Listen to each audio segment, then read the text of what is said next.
Hai Bre, ini Astikom. Sebelumnya Mimin sudah sering banget ya untuk membahas monitor. Tapi Mimin hanya mereview sekedarnya saja. Atau mungkin first impression ya bahasanya. Mimin pertama kali buka dan pertama kali melihatnya.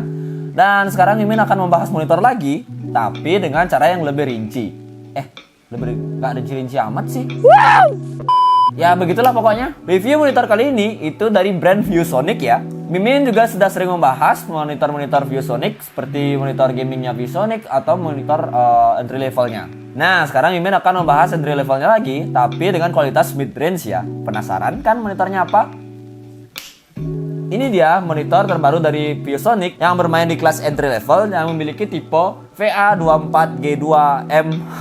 Seperti biasa sebelum lanjut, let's see in cinematic mode.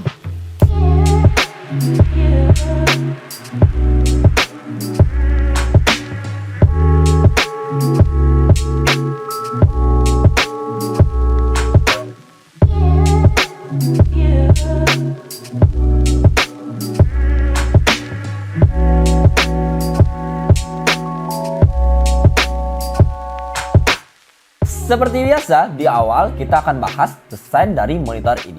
Kalau dilihat di tempat depan, monitor ini sama aja ya seperti monitor-monitor zaman sekarang. Dia memiliki bezel yang lumayan tipis di ketiga sisinya. Di sisi kanan, sisi atas, dan sisi kirinya. Dan di bagian bawahnya ini masih lumayan tebal, tapi nggak begitu tebal banget. Sudah lumayan tipis juga. Dan terdapat logo 3 burung ya, atau judul lagunya Bob Marley. Dari video simetri yang tadi, bisa dilihat di bagian belakangnya ini sudah memiliki desain yang lumayan tipis banget. Dan tetap ya di bagian bawahnya ini masih terasa tebal. Dan ini adalah tempat untuk menaruh mesinnya. Kalau sampai full tipis sih nggak mungkin ya, karena monitor ini perlu mesin juga, perlu tempat mesin. Jadi dibuatlah tebal di bagian bawahnya ini. Tapi di bagian atasnya ini sudah lumayan tipis. Inilah desain monitor yang kekinian banget ya. Mimin suka banget bentuk dari monitor ini. Dan di bagian standnya, dia masih menggunakan desain yang lama ya. Tidak seperti monitor zaman sekarang yang sudah menggunakan desain V. Tapi monitor ini dia masih menggunakan desain kaki bebek ya. Emang apa sih nggak boleh? Dan tak lupa monitor ini sudah support untuk mounting VESA mount ya di belakangnya ini. Dia support VESA mount yang berukuran 75x75 mm. Bahan seluruhan dari motor ini dia masih menggunakan bahan plastik ya, atau ABS yang sering disebut ABS. Nah dari atas sampai bawah dia masih semuanya menggunakan bahan ABS. Meskipun dia masih menggunakan bahan ABS, dipegang di sini monitor ini masih terasa solid ya. Ngapain monitor pegang-pegang? Monitor kan ditaruh. Pegang dikit nggak apa-apa. Ngapain dong? Buka caranya. Jangan dong. Dan lanjut ke fitur standnya. Monitor ini hanya bisa tilt aja ya, jadi nggak ada namanya full ergo. Tapi kalian bisa memasangkan mounting ya, atau membeli stand aftermarket yang bisa full ergo, mungkin yang bisa goyang-goyang. Susu soda. Sedikit informasi, monitor ini sudah memiliki built-in speaker. Dia yang berukuran 2 watt ya, 2 watt kali 2. Tapi ya gitu, speakernya hanya sekedar ada. Tapi jika kalian penasaran dengan suaranya, ini suaranya.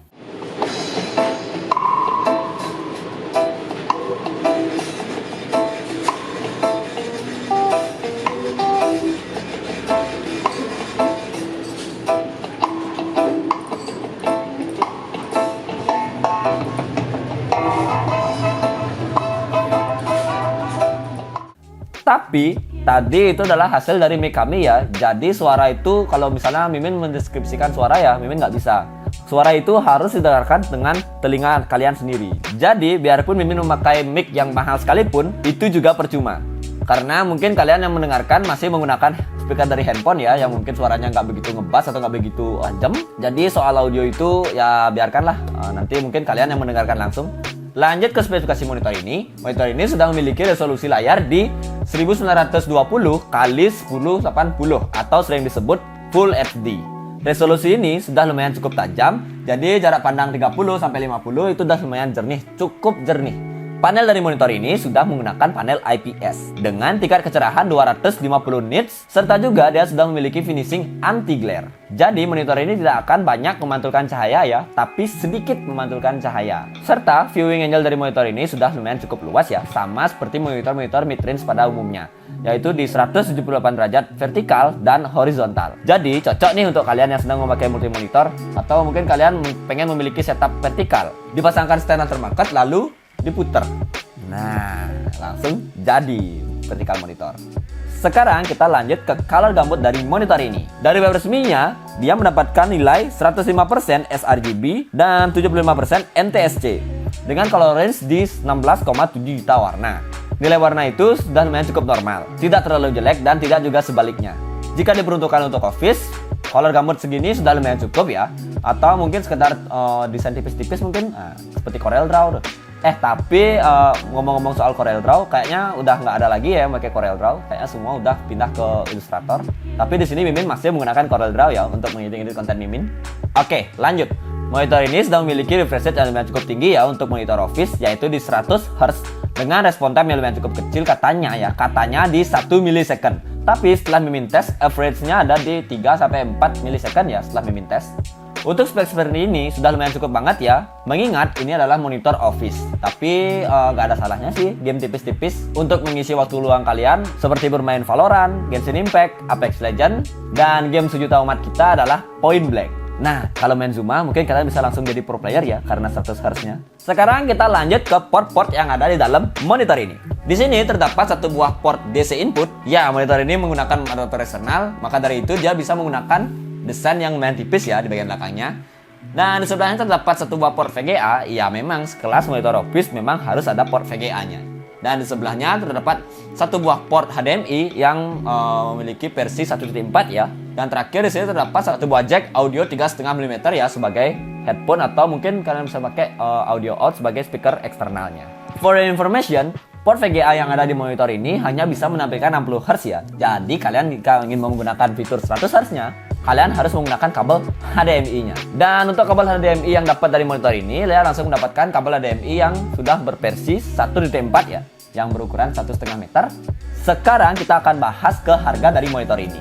Monitor ini dibanderol dengan harga Rp1.499.000. Sering kami ingatkan, harga yang kami sebut tadi adalah harga di mana saat kami mengambil video ini ya. Jadi jika ada promo atau mungkin potongan harga dari toko kami, harga itu akan turun ya. Jadi pantengin terus ya Instagram Mimin, nanti Mimin akan serahkan di bawah ini. Bagi kalian yang berminat dengan monitor ini, kalian bisa langsung datang ya ke toko Mimin yang berada di Jalan Subita nomor 17 Denpasar, Bali. Nah, di sana kalian bisa langsung ya cek-cek di sana ini kurang kayak gimana, ini kurang kayak gimana. Bisa langsung lihat fisiknya. Atau kalian mager mungkin nggak bisa datang ke toko, kalian bisa langsung cek di website kami ya di www.asticom.id, dan serta e-commerce kami ya nanti akan Mimin sertakan di sini. Di sini terdapat Shopee dan Tokopedia. Oke, sekian dulu dari Mimin untuk mereview sebuah monitor dari ViewSonic ini, yaitu VA24G2MH.